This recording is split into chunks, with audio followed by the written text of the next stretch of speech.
Advice didn't help, but insights from a money management course specifically on self-worth transformed her mindset. Inspired, she developed a coaching program for professional women focusing on entrepreneurial mindset and supported actions to overcome procrastination. Now she helps coaches, healers, and consultants build successful businesses through her caring approach and action taking sessions. Jenny also hosts the Get Your Dream Business Unstuck podcast for those seeking inspiration. Thank you so much, Jenny Williams. The stage is all yours. Good luck. Thank you so much for that. So about 5 minutes ago, I was sitting here dressed in my pajamas because it's just before 9 a.m. in my time in Melbourne, Australia, and I was thinking that I wasn't coming on for another couple of hours. I was just doing some last minute tweaks to my talk and thinking, oh, I can run through it once with some notes and then I'll try and do it just with some dot points. But then here I am now because a couple of other speakers weren't available. So I'd like to thank you all to start with for coming along to the talk, taking a precious time out of your day. I really appreciate you being here and listening to my talk. As I was introduced, my name is Jenny Williams, and I'm the founder of a business coaching business called Jenny Williams Empowerment Coaching.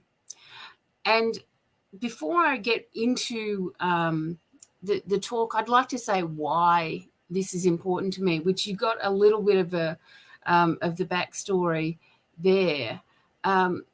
And really, I've wanted to work with people to help them live their best life for many, many years. And I was really a little bit lost about how to focus that. And then it dawned on me that I was a terrible procrastinator. So I started working with people on their procrastination. And then probably about 12 months ago, I was still struggling to get my business up and running because I just kept feeling stuck, like I couldn't put myself out there. And when I tried to do marketing, my mind would still go blank.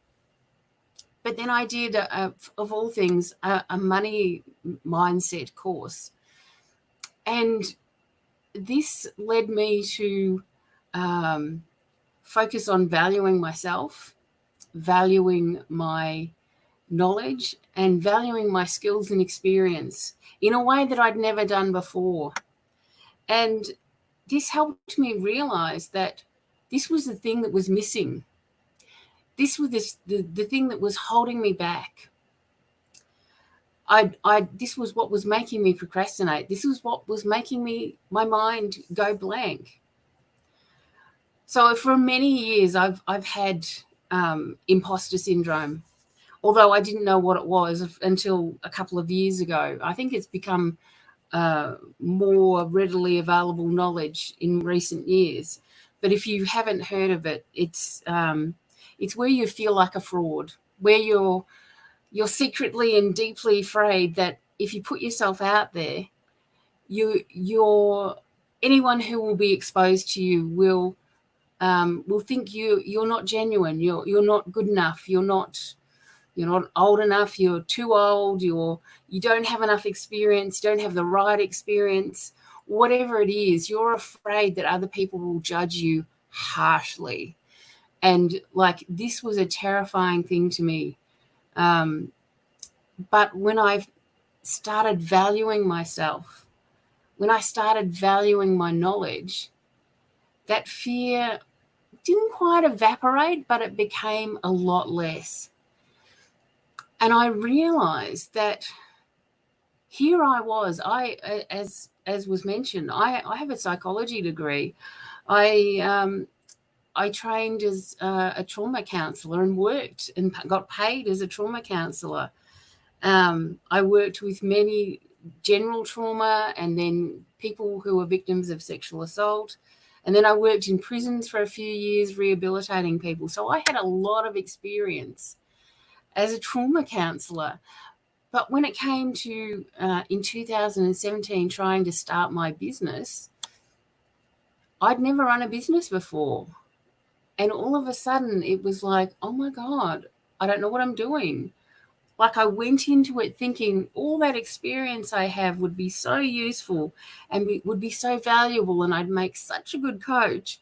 But when I actually tried to start a business, it was like, oh my God, I don't know what to do. I don't know what I'm doing. I was just lost.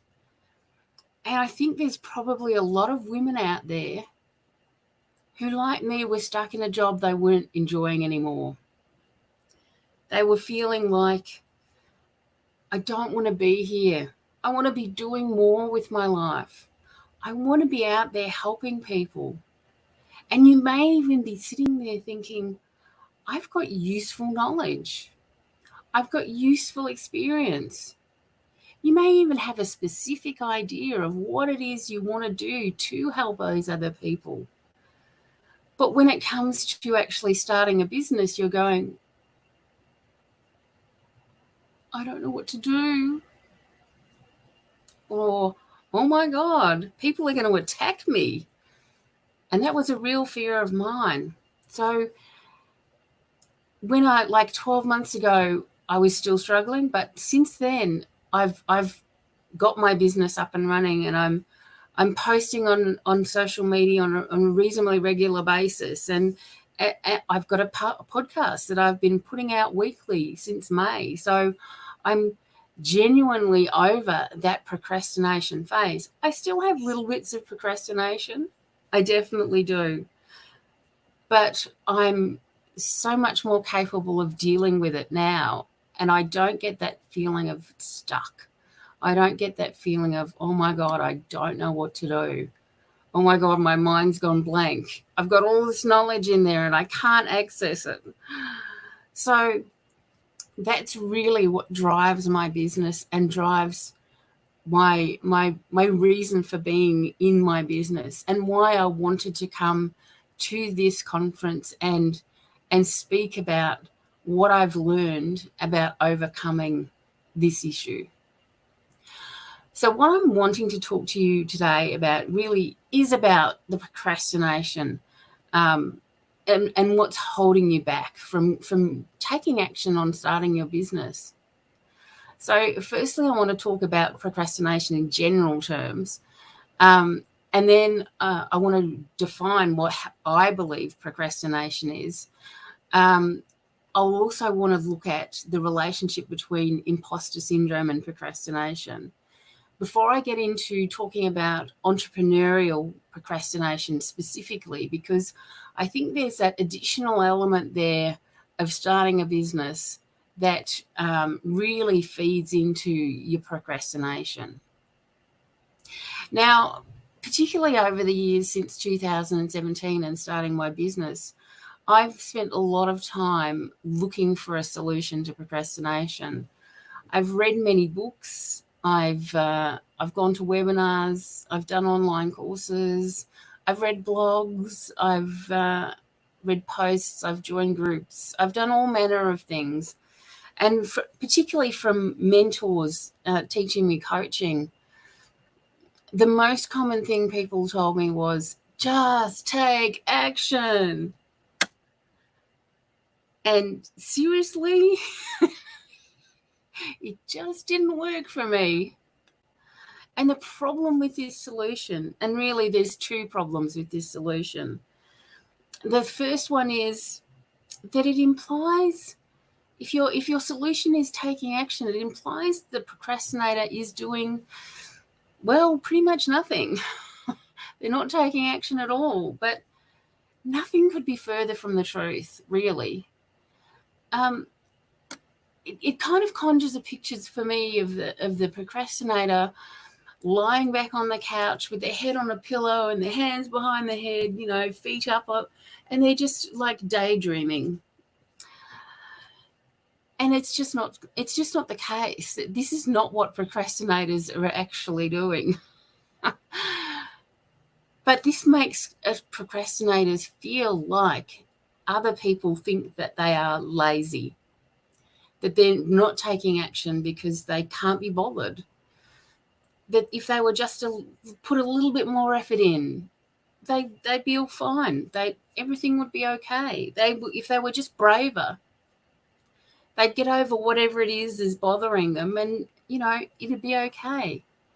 And the problem with that is that a procrastinator already has a critical inner voice going wild and crazy, saying really bad things to them. But when you've got, the implication that people think you're lazy, that just adds to the list of things the inner voice is saying to you. Your inner voice as a procrastinator is totally happy to get involved and get on board with saying, yeah, you're so lazy. You're procrastinating because you can't be bothered. So the second issue with that advice is that it suggests that procrastination is really easy to get over. And unfortunately, if that were true, there would not be such a large industry in the coaching area dealing specifically with helping people get over procrastination. There would not be all of those books and webinars and blogs and everything written about procrastination if it was easy to get over procrastination. And the fact that it's being presented as being easy, once again, feeds into the critical inner voice of the procrastinator. And it's saying, oh my God, you're so useless. You can't even fix procrastination. And it's easy to fix procrastination. All you have to do is take some action. And there you are, not doing that. You're not completing what you need to complete. And then the critical inner voice just goes wild and crazy, just saying all the usual things of, you're useless, you're not good, you're stupid, you're incompetent, you can't do anything, nobody likes me, everybody hates me, blah, blah, blah. You get the idea. So now let me give you my definition of procrastination, which does not involve the procrastinator lying on a couch. My definition of procrastination is of the avoidance of an outcome. And for chronic procrastinators, it's the subconscious which is voiding the outcome. For the subconscious, the outcome is unsafe and it's just intolerable. And I say the subconscious because it's not a conscious thing. It's a subconscious thing that is driving procrastination, even though procrastinators think that they're consciously deciding not to do it, and other people are implying they're consciously deciding not to do it. It's a subconscious thing that's driving it. And I can give you an example. Like, on a number of occasions in previous years, I would sit down at my computer ready to start working on my business in some way. I'd open documents, I'd be there, I might even take a little bit of action on it. And then 5 minutes later, I'd find myself in another room vacuuming. And what had happened was my subconscious had diverted my conscious mind away from what I was wanting to do and had taken me out of the room and had decided something else was way more important than working on my business.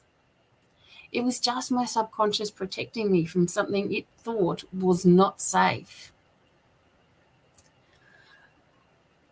And in my 3-step plan, which I will get to eventually, for overcoming this entrepreneurial procrastination, I'll have to give you a hint. The first step is not just taking action. But the first step does involve identifying the triggers for your procrastination. So it's a mindset thing, the first step. Now, next I'd like to talk to you about the fact that there are actually 2 types of procrastination. And I know that I have been guilty of doing both of these types of procrastination. So the first type is your more typical version of procrastination, where not doing nothing, you're doing inconsistent action, you're taking ineffective action, or you're starting to do something and you're finding yourself then diverted off to do something else, you're not achieving your goal. And that's why you feel like you're procrastinating, because even if you've got a small goal, you feel like you're not getting there because you're not knowing how to do it. You're not, I don't know, you're not feeling okay. You're not feeling safe doing it. But also with entrepreneurial procrastination, if you've never run a business before, there is a massive new things you need to do, learn, and make decisions on that you won't have experience at doing. And that's leads to overwhelm very quickly when you're trying to work out what to do. But when you're very first beginning, you've got to choose a name for your business. You've got to choose a logo. There's brand colors to choose. There's brand ideals to work out. There's values. There's your vision, your mission. Like, who are you helping? What problem are you solving? And the fact you need to niche down to one specific issue. You can't just keep it a large issue. And with your ideal client, you can't just have a group. You need to focus down on one person so you can personalize your messages. And you've got to decide where to put the message and what to say. And you've got to work out what to say in your post that'll bring people in. You've got to work out whether you need to put it on Google, ads, not ads. Oh my God, there's so much. So it's not surprising that people get overwhelmed by it. So the second type of procrastination is often referred to as perfectionism, although often not by the people who are doing it. For many years, I thought I wasn't a perfectionist. I thought that I wasn't even close to being a perfectionist. And while there were some parts of perfectionism I didn't like, I still was sitting there thinking, oh, I'm not good enough to be a perfectionist. I know, it's weird. However, I spent a lot of my time when I was doing complex spreadsheets back when I was in my day job. And when I got close to completing them, I would be like avoiding saying, yes, it's done, because I would be spending countless amounts of hours searching for mistakes. Have I done it the right way? Is it good enough? Oh my God, if I say it's done, then people will look at it and they'll be finding mistakes and they'll be judging me and they'll be saying, oh, you should have done it this way, you should have done it that way. All of this stuff going round in my head, stopping me from completing it, which in itself is a form of perfectionism. So this type of perfectionism is where you are stopping yourself from finishing your project. And the procrastination is you are procrastinating, about the completion and putting it out there where it can be judged. Your subconscious is saying to you, it's not safe to complete the project and put it out there because you will be judged. And that's very similar to the other type of procrastination, where your subconscious is saying, I need to divert you away from this activity because if you do it and put your business out there, you will be judged. So in both types of procrastination, there's an avoidance of the outcome. And with the solution of just take action, for the perfectionism version, the person's doing nothing but taking action. It's just not the right action. And I think that's missed in the advice that's given as well. So examples of the entrepreneurial version of perfectionism would be the time that people spend working out what the name of their business should be. I've known people who've taken weeks going through name after name after name. I did a little bit of it to start with, and there were probably a couple of weeks I spent on that. You don't need to spend that much time on the name of your business. If that's holding you up, you need to just get a dartboard, put names that you're considering on the dartboard, throw a dart, or tear the names up, put them in a bowl, pull one out. Just pick a name. Same with the logo. If you've got multiple logos, and I've known people who've dawdled over their logo for their business, just pick one and move on. You can change the name of your business. I've done it a couple of times in the times where I was procrastinating. I've also changed my logo. If you let the people know who are following you that you're going to change the name, all will be well. Don't let, picking a name hold you back. Now, I mentioned earlier that there was a little bit extra to do with entrepreneurial procrastination. And this is because a lot of people who are starting their first business have been an employee all their life. Well, not as a child, but an employee is all they've been. And even if they've been successful and had promotions up to management and leadership roles, they were never the ultimate person responsible for the business. They were never the person who was picking the direction for the company. They were never the person responsible for setting up the culture, for, deciding the vision and mission and all of that. So when you start a business or even think of starting a business, there's that additional element of you're the person. You're the one the buck stops with. You are the ultimate responsibility. And that's where it's adding on an extra layer to the procrastination triggers. Now, I mentioned imposter syndrome briefly. And as an employee, I had imposter syndrome. I had fears of being seen as a fraud. I had doubt and stress and, oh my God, my work isn't good enough. I've already mentioned. But when I thought about starting a business and actively tried to take action, it was like I was throwing fuel on the flames, and my fears and doubts just exploded. And even though I'm kind of suggesting that it wasn't that bad when I was an employee, and I can tell you there was one day when I was an employee where I actually had a panic attack because of the fears I had of being a fraud.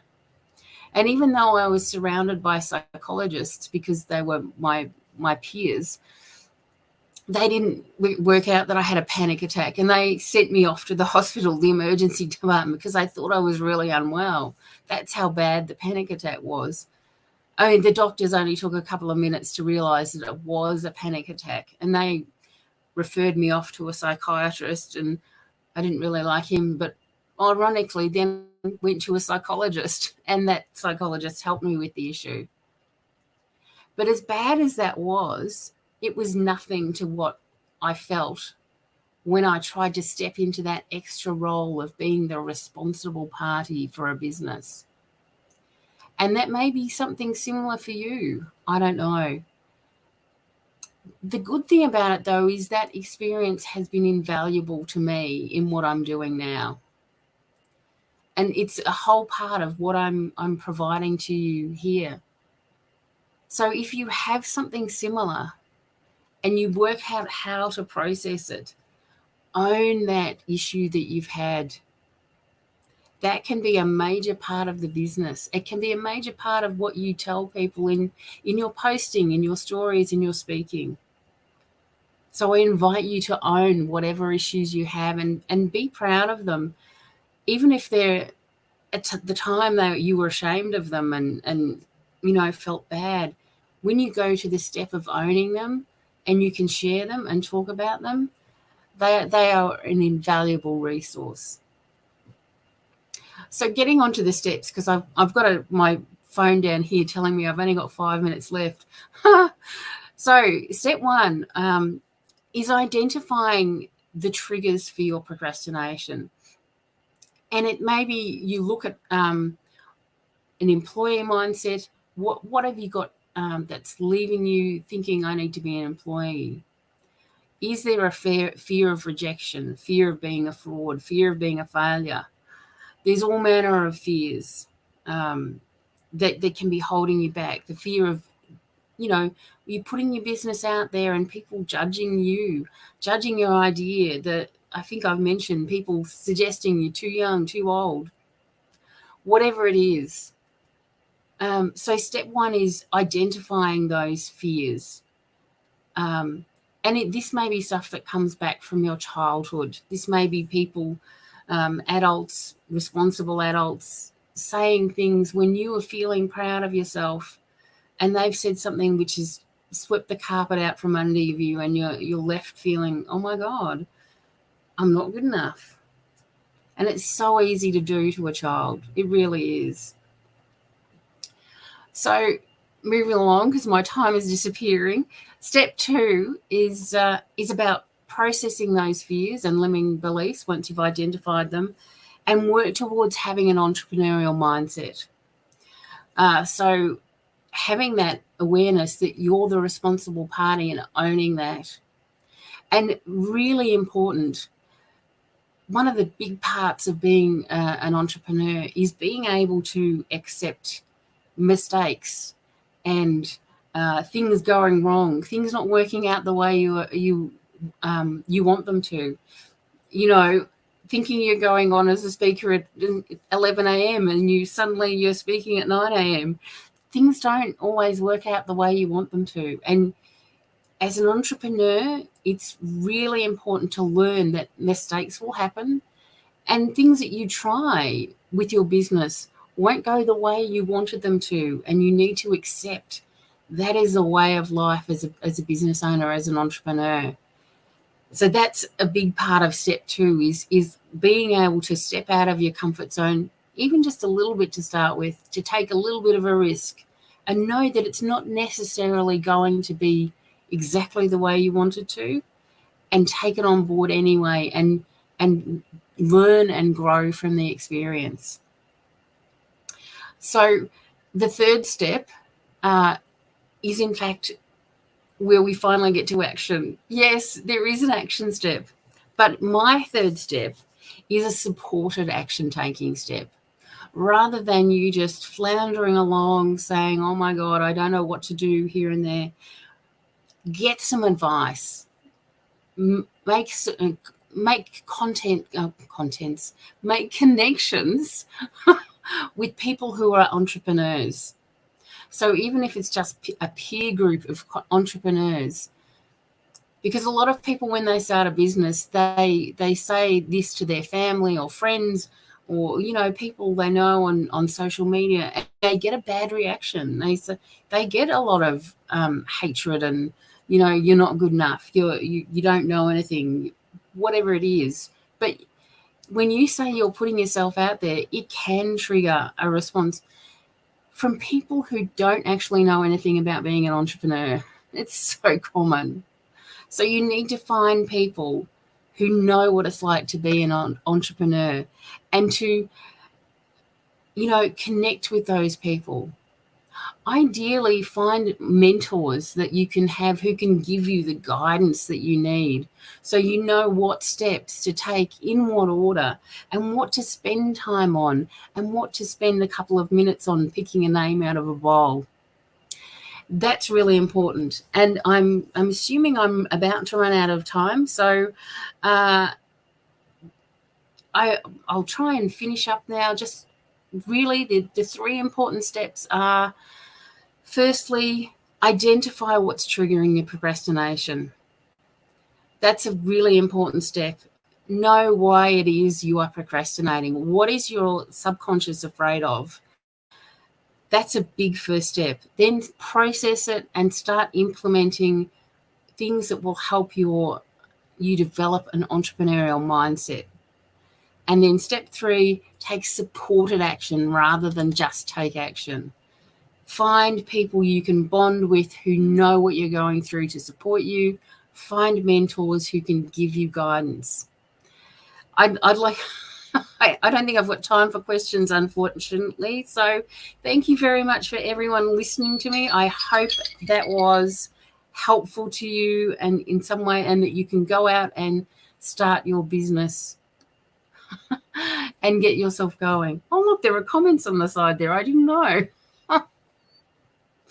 I had notes sitting over there that were covering them. I'm so sorry. I don't know if anyone was asking questions along the way. But anyway, thank you for listening to me. I don't know what to do now. Is someone supposed to pop up and take me off? No? Okay. Yes, there we go. Melinda Roy is coming back.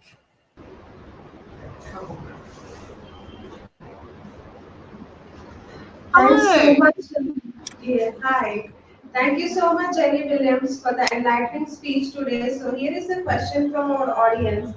So are there any specific habits or routines that you recommend for increasing productivity and minimizing procrastination in daily life? I didn't hear all of that. Can you say that again? What that question was? Yeah, you can see in the chat as well. Are there specific habits or routines that you recommend for increasing productivity and minimizing procrastination in daily life? I think I've heard that there were habits. Are there habits you can develop that help to minimize procrastination? Is that what the question was, effectively? Yes. There are certainly habits that I've tried to develop. I guess developing new habits is part of it. I think clearing out what the triggers are for your procrastination to start with, but you can certainly try and develop habits of awareness of what you're doing. So maybe develop a habit of checking in. If I've started doing something on my business, check in a few minutes later. Am I still there doing that? To keep you focused on the business, and like using a calendar to plan out the times when you are working on your business, and have time planned into your calendar where you're doing housework. If that's something that distracts you away from, actually schedule it into your calendar. So developing the habit of scheduling time to work on your business, and then focus on your business during that time. That's certainly one habit that's helped me.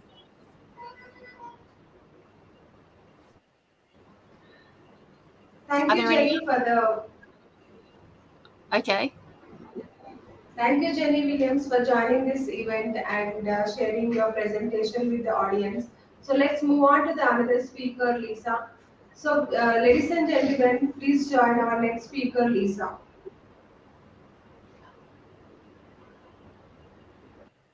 How do I disappear?